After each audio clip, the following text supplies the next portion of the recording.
Les gars, c'est encore moi, Nisti, qui taka devant vous pour le début du Classico. Les gars, il aurait dû faire ce début depuis longtemps. C'est ce que je suis un peu souffrant, quoi. Donc, c'est même parce que c'est un match tellement iconique que j'ai dit que je dois parler, que je dois parler de ce match vraiment. Parce que j'ai regardé le match. Pour que je manque le match du gars, il faut sans que je sois dans le coma. Même si je suis malade, comment je vais regarder ça? Vraiment, victoire du Barça au Santiago Bernabéu. On a tout dit au match nul que le stade, c'est notre stade d'entraînement. On les a battus 4-0 chez eux. Je dis bien 4-0. Et vraiment, le match n'a pas, si quelqu'un n'a pas regardé le match va se dire que le Barça a dominé largement le Real. Et non, la première mi-temps a été difficile, hein, très difficile, les gars, très, très difficile. Le Real a dominé. Mais avant tout, il faut qu'on parle du classement d'abord. C'est la même équipe qui a joué face au Bayern qui a été reconduite. On avait toujours en attaque les trois fantastiques, Lamine Yamal, Robert Lewandowski et Rafinha. Et au milieu de terrain, c'était tout Fermin Lopez au lieu de Dani Olmo qui n'était pas encore en jambes. Et double pivot, Petit Casado. Et on avait en défense Pao Koubarsi, Inigo Martinez et Balde et Koundé. Et Iñaki Pena au goal. Vraiment, ce match a été un très beau match, très très beau match. Et la première mi-temps a été difficile, quoi, le Real. Mais ils ont commencé, ils ont dit qu'ils vont profiter du jeu de hors-jeu. Flick le tacticien, parce qu'il y avait trop de tactique dans ce match. Flick le tacticien est venu avec son système de hors-jeu. Il voulait, le Real a dit que non, ils vont sauf que jouer les passes à Mbappé. Ce système a traumatisé Kylian Mbappé. Mbappé a fait en tout même 8 hors-jeu pendant ce match. Premier mi-temps, 7 hors-jeu. Peut-être après tout le monde 9 hors-jeu. Lui, il était dégoûté. Le gars a mis son premier but. Il a allé crâner ce qu'il faisait là comme ça. Pour dire la piqûre du serpent comme dans les films chinois là. Mais rien. On a dit que hors-jeu, le gars était dégoûté. Et même en deuxième mi-temps, il a encore mis un but. On a tout dit hors-jeu. Et les face-à-face même qu'il a pu arriver devant le gardien, Inaki Pena a fait l'arrêt. C'est là où je vous parlais du Inaki Pena. Très beau match de ta part, Inaki Pena. Vraiment, toi, je te compare à un trou, hein, mais aujourd'hui, là, vraiment, tu as été solide. Parce que tu as fait tellement d'arrêts. C'est vrai que le ballon venait sur toi, mais même faire l'arrêt quand ça vient sur toi, ce n'est pas facile. Félicitations à toi. Et pour parler de la défense, Inigo Martinez et Koubarsi, très bon match de leur part. Surtout Inigo Martinez qui a envoyé une très belle passe décisive à Rafinha pour le quatrième but. Bravo à toi, Inigo Martinez. Et les latéraux, Baldé, très beau match. Koundé, très beau match. Koundé s'est battu. Il a signé sur Vinicius, signé pour empêcher Vinicius de faire son jeu. Au début, on pleurait qu'Araujo n'est pas là, qui était le remède de Vinicius. Et pourtant, parfois même, Vinicius réussissait à bouffer Araujo. Il bouffait Araujo parfois. Mais Koundé a continué avec sa même performance. Et Monsieur Baldé qui fait une passe décisive, un beau centre sur la tête de Lewandowski, qui fait un très beau but de la tête. Bravo à toi, Baldé. Milieu de terrain, Cassado, papa. Top match encore, vraiment. Je ne sais pas comment on va faire. Tous nos milieux de terrain sont forts. Ils sont tous forts. On va faire comment? Cassado est fort. De Jong est fort. Pedri est fort. Gavi est fort. Olmo est fort. On va faire comment?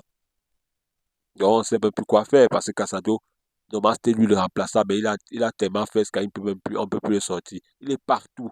Lui et Pedri, top performance, ils ont bouffé le milieu de terrain. Mais c'est juste Fermin Lopez qui était un peu en dessous à première mi-temps. Il était en dessous, vraiment. Il n'arrivait pas à se repérer, mais ça arrive, mais c'est un top player. Mais c'est en deuxième mi-temps que Fermin Lopez, Flick a retiré Fermin Lopez, a fait entrer De Jong. De Jong a prouvé que vraiment c'est un patron. Parce que depuis, on se, on se, les gens n'avaient plus trop confiance en De Jong parce que depuis que De Jong est revenu, il était un peu tout nonchalant, il fait ces trucs-là. Mais il a compris que non, il doit hausser le niveau, sinon les petits là vont le manquer le respect. Et De Jong a joué, il a joué. Et c'est grâce à lui qu'on a commencé à planter des buts. Planter des buts à ce Real de Madrid. C'est un premier but, passe décisive de Casado, hier oublié. Casado a fait une très belle passe décisive à Lewandowski. Et maintenant, parlant de l'attaque, j'ai Lamine Yamal, top performance, qui met son but. C'est vrai qu'il n'a pas été trop dangereux, surtout après mi-temps, mais deuxième mi-temps, très beau match. Les bonnes passes, les gars se comprennent. Il a pris le ballon, Lamine Yamal réfléchit, ce n'est pas un tintin. Chaque temps, Bendy le bloquait, empêchait qu'il met le ballon sur son pied gauche pour tirer. Lamine Yamal a compris ça et la prochaine occasion qu'il a pris, il a mis avec le pied droit, il frappe puissant, mon petit. Je suis sûr que tu as vraiment 17 ans, mais le tir que ton pied met, ça, c'est le tir d'un ancêtre. Ce n'est pas le tir d'un enfant. Bravo à toi, Lamine Yamal. Et maintenant, en parlant de Monsieur Rafinha, beau match encore de ta part. Une passe décisive pour l'ami Yamal et un but. Tout but.